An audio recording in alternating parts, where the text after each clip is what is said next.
영어 독해가 어렵게 느껴진다면 다시 말해서 해석했는데도 무슨 말인지 모르겠다. 그런 경우가 상당히 많을 겁니다. 우리가 문제가 있으면 그 원인을 알아야 대처가 가능한데요. 원인을 잘못 파악하면, 다시 말해서 진단을 잘못하면 결과가 엉뚱하게 나오겠죠. 평생 그 병을 못 고칠 수도 있습니다. 그래서 의사에게 가장 중요한 능력은 진단 능력이죠. 진단만 정확하다면 병은 고칠 확률이 훨씬 높아지죠. 영어도 마찬가지예요. 영어 독해를 하는데 여러분들이 해석이 안 되는 이유는 뭘까요? 단어를 아는데도 그것은 단어의 정확한 의미를 이해하지 못했기 때문이에요. 그러면 진단은 됐네요. 다시 말해서 구문을 몰라서가 아니라 문법을 몰라서가 아니라 여러분이 모르는 것은 그 단어의 정확한 의미예요. 근데 이것을 사실 가장 어려운 것이긴 합니다. 단시일 내에 단어의 뜻을 정확히 알기는 쉽지는 않아요. 정확히 알 수 있는 방법은 무엇일까 생각해 본다면 결국에는 여러분들은 독해를 통해서 간접적으로 아는 수밖에 없습니다. 직접적으로 알기는 되게 힘들어요. 간접적이다. 가장 싫어하는 이야기죠. 여러분들은 직접을 좋아합니다. 인간은 원래 그래요. 직접 느끼고 싶어 하죠. 간접적 느끼는 거 별로 싫어하기 때문에 우리가 소설보다는 눈으로 보는 영화를 더 좋아하는 거예요. 이건 소설은 굳이 말하면 1차원적이라 합시다. 뭐 상상하면도 2차원이 되지만 이거는 1차원을 넘어서 직접 눈으로 보고 소리로 느끼고 그러기 때문에 소설보다 영화가 더 21세기 와서 엄청난 힘을 싣는 것도 돈을 많이 버는 것도 그것이 있다 봐야겠죠. 그러나 독해는요. 결국에는 여러분들이 간접적으로 그 지식을 얻는 수밖에는 다른 길이 없습니다. 예를 들어볼게요. 여기는 레퍼런트 베이스. 책에 뒤져보시면 아마 사전에 지칭 대상이라 나오고요. 막상 해석하고 나면 무슨 말이지? 라고 될 거예요. 보다 넓은 지칭 대상의 베이스를 갖고 있다. 인지 구조에. 자, 무슨 말인지 이해하셨나요? 또 하나, 이거 한번 해볼까요? attribute 뭐뭇의 탓으로 돌리다. 속성이 뭐뭐이다 뜻이거든요. 심리학적 상태를 다른 사람의 탓으로 돌린다라는 거예요. 지겹겠습니다. 그게 무슨 말일까요? 또 근데 참고할 것은 뭐냐면 이걸로 끝나지 않고요. 뒤에 또 나와요. 심리적 스테이트를 그들에게 속했다고 그들에게 돌리지 않고 이렇게 나와요. 어떠한 thought, 생각도 심리적 상태에 두지 않고 그들을 야기시켰던 뭐 이런 것들. 이런 걸 통해서 우리가 심리적 상태라는 이 말이 어떤 말인지를 간접적으로 우리가 알 수가 있어요. 또 프로토콜. 아마 프로토콜이라면 의뢰 또는 어떤 뭐 대통령이 왔을 때 어떤 행사 같은 할 때 의뢰가 있잖아요. 그 의뢰 이렇게 나올 겁니다.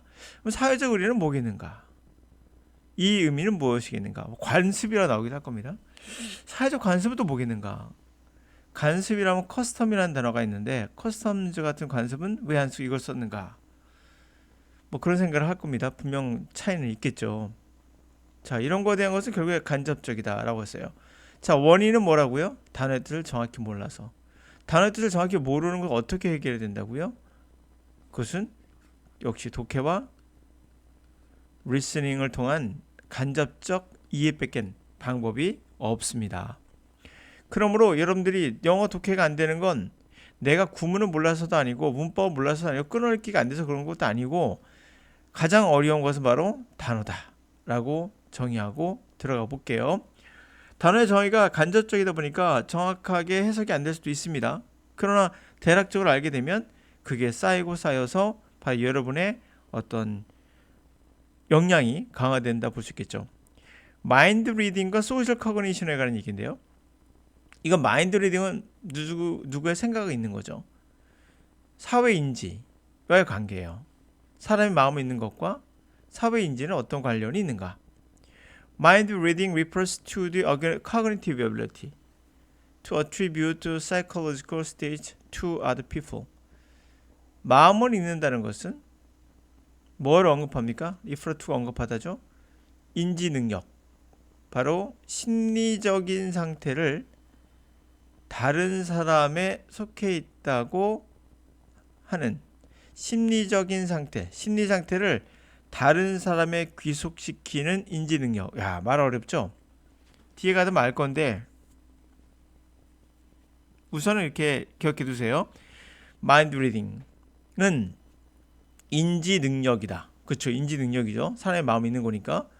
심리적인 상태를 다른 사람의 탓으로 돌리는, 다른 사람에 속해 있다고 하는 능력이에요. It is distinct from social cognition, which has the broader referent base of the cognitive structures that facilitate our ability to navigate the social world. 이것은 구별이 됩니다. 사회인지와 구별이 되는데, 사회인지는 보다 넓은 리퍼에 ENT 붙인 거예요. 보다 넓게 언급되는 cognitive structure, 인지 구조에 보다 넓게 지칭하는 그런 베이스를 갖고 있어요.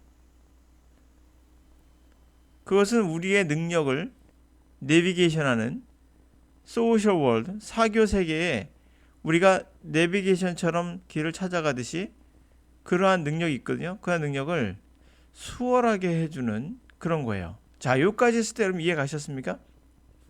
그럼 제가 풀어서 해석을 해드릴게요. 단어 고지고대로서 가면 더 힘들고요. 그것을 넘어서서 해석해야 되는데요. 그것은 단어의 깊은 뜻을 어느 정도 느껴야 되겠죠. 그러니까 마인드 리딩, 마음을 읽는 것은 인지 능력이죠. 자신의 심리 상태를 다른 사람에게 돌리는 거예요. 그렇죠? 다른 사람들에게 돌리는 거예요. 그것을 하는 능력이에요.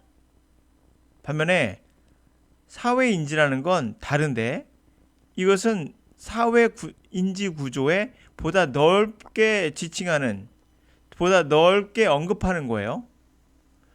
그것은 우리가 사회를 살아가는데 필요한 그 능력이 있죠. 그 능력을 수월하게 해주는 인지 구조의 가장 넓은 그러한 베이스를 갖고 있어요. 자, 한 번 더 들어갈게요.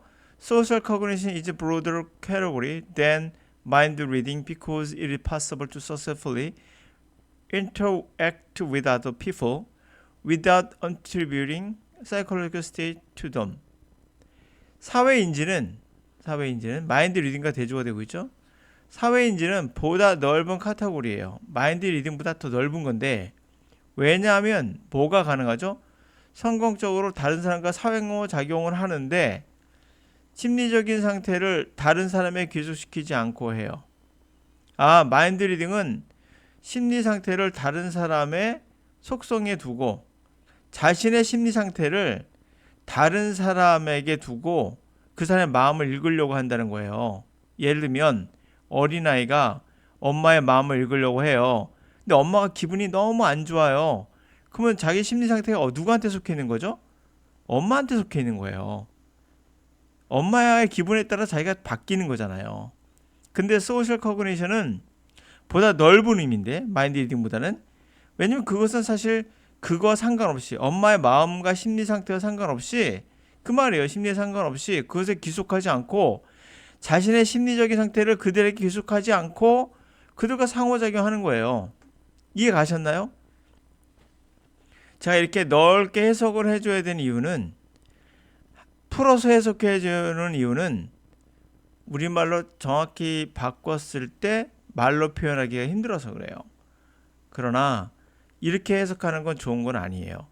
여러분의 머릿속에선 아, 무슨 말인지 알겠어 하러 끝나야지, 이렇게 번역하듯 제가 구구절절 어린아이까지 예를 들어가서 설명하면 사실은 이것은 좋은 독해법은 아니죠. 여러분들이 할 때는. 그러나 이런 정도의 생각을 내가 할 수 있는가? 뭐 그런 것도 생각해 봐야겠죠.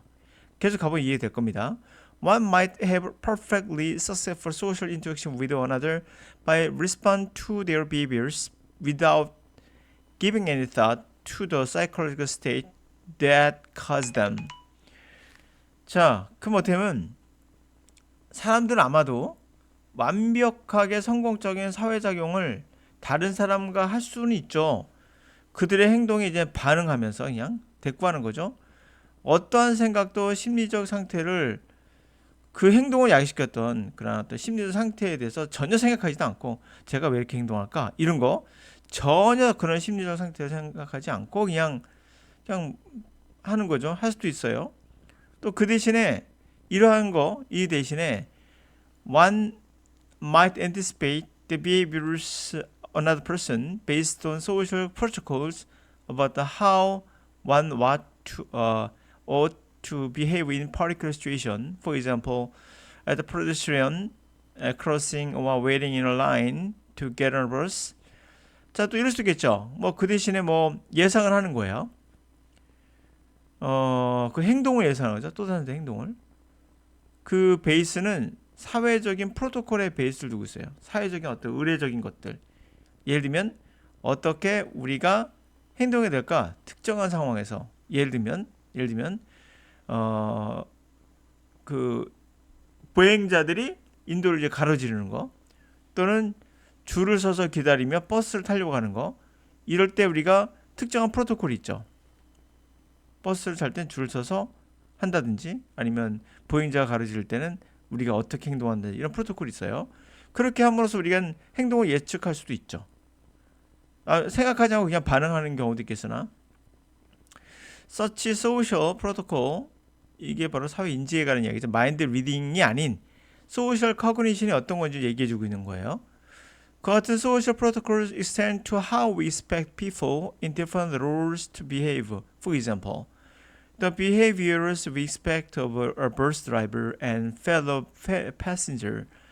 그 같은 사회적인 프로토콜은 이제 프로토콜의 의미를 조금 아시겠죠? 프로토콜은 뻗어 나가죠. 어떻게 우리가 다른 역할을 하는 사람들이 행동할지를 거기까지도 뻗어 나가요. 프로토콜은.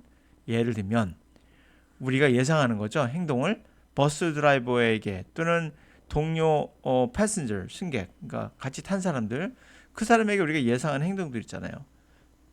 이런 것들 우리가 그 같은 사회 프로토콜이 여기까지도 확장해 가죠. 다른 역할을 하는 사람들은 어떻게 행동할 것인가까지 확장해 가요. 예를 들면은 우리가 버스 드라이버가 어떻게 행동할지 또는 동료 승객이 어떻게 행동할지를 우리가 예상을 하죠.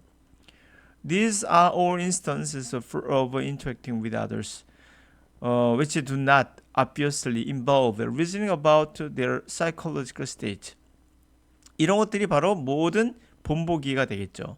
다른 사람과 상호작용하는 명백하게 reasoning, 추론을 하는 건 아니죠. 그들의 심리 상태를 이 사람 기분 나쁜가 좋은가 이 사람 왼쪽으로 갈까 오른쪽으로 갈까 이런 심리 상태를 추론하지 않고 그렇죠? involve한다가 포함하다 또는 뭐 수반하다니까 그래서 이런 것을 관련하지 않고 하는 행동들입니다. 그렇죠? 이렇게 된 거예요. 여기서 말하는 포인트는 뭐죠? 우리가 생각하는 마인드 리딩, 상대방의 마음을 읽는 것과 어린아이가 엄마의 생각을 읽고 싶어하죠. 그래서 결국에 자신의 심리적인 그러한 상태를 그 사람에게 귀속시키는 거죠. attribute란 말은 속성을 어디 두다예요. 자신의 심리의 속성을 다른 사람에게 두는 겁니다. 그런 인지 능력을 언급하는 거라면 이 전체에서 말하고 싶은 건 마인드 리딩과 상관없는 것이죠. 소셜 커그니션 더 넓은 의미로서 상대방에게 두는 게 아니라 그냥 사회적인 프로토콜에 따라서 움직인다는 거죠. 예를 들면 그러므로 이제 자신의 우리의 퍼실리티 결국 보다 넓은 그러한 지칭하는 보다 넓게 지칭하는 거죠. 인지 구조에 보다 넓게 언급하는 그러한 베이스를 갖고 있죠. 이게 결국 뭐 하는 겁니까? 우리의 능력, 사회를 살아가는데 내비게이션 해주는 어떻게 행동할지를 미리 내비게이션 해주는 그런 거 손수 퍼실리티 수월하게 해주는 그런 인지 구조의 폭넓은 의미를 갖고 있죠. 그래서 사회의 그런 인지라는 것은 결국 폭넓은 카테고리다라고 이미 말하고 있죠. 왜냐하면 성공적으로 다른 사람과 상호작용하기 때문인 거예요. 굳이 뭐 다른 사람의 마음의 사이콜로지컬 상태를 우리가 모르더라도 전혀 부담이 없죠. 사회 상태를 어떤 사람에게 굳이 뭐 귀속시키지 않아도 우리는 할 수 있으니까. 첫 번째가 완벽하게 상호작용하는 방법. 첫 번째가 그들의 행동에 맞춰서 행동하는 거. 그렇죠? 생각은 전혀 하지 않아요. 그들의 마음의 상태가 어떤지를. 그 행동을 야기시켰던 마음의 상태가 어떤지를 생각하지 않죠. 또 그 대신에 또 다른 거로는 예측도 하죠. 그 사회적 프로토콜에 기초를 두고 예측도 합니다. 이럴 때 어떻게 행동할까? 이런 것도 이미 다 알고 있죠, 우리 간에. 이 프로토콜이 어떤 건지 대충 아실 겁니다. 어떤 관례적인 어떤 규약 같은 거죠. 사회적 규약 이라면 되면 되겠죠. 사회적 규약이 있어요. 뭐 우측 폭행 뭐 이런 것들 그런 프로토콜이 있죠. 프로토콜 때도 이제 대충 이제 아실 수 있는 거죠. 자, 이렇게 함으로써 우리가 영어라는 것에 가장 실제로 어려운 것은 단어의 정확한 의미를 이야기가 쉽지가 않아요. 이거는 여러분들이 계속 극복해야 될 그런 내용들이에요. 그러면 어떻게 극복해야 될까요? 사전을 뒤져본다고요? 아, 그거는 해결책이 아닙니다. 문법 그건 당연히 아니고요. 그러니까 독해 좀 못한다 그러면 전부 다 이것만 강조하는데 절대 아닙니다. 여름에 암에 걸렸는데 머리를 감는다? 전혀 관련 없죠. 기분은 좋을지 모르나? 그런 관점에서 봐도 거의 100% 맞아요. 자, 영어 독해를 쉽게 하는 방법은 바로 영어 단어의 정확한 의미를 이해하는 거. 근데 가장 어려운 것이다. 그걸 극복하는 방법은 독해와 간접적인 능력, 간접적 경험밖에 없다. 독해와 리스닝을 통한 이게 어떤 의미인 것 같아.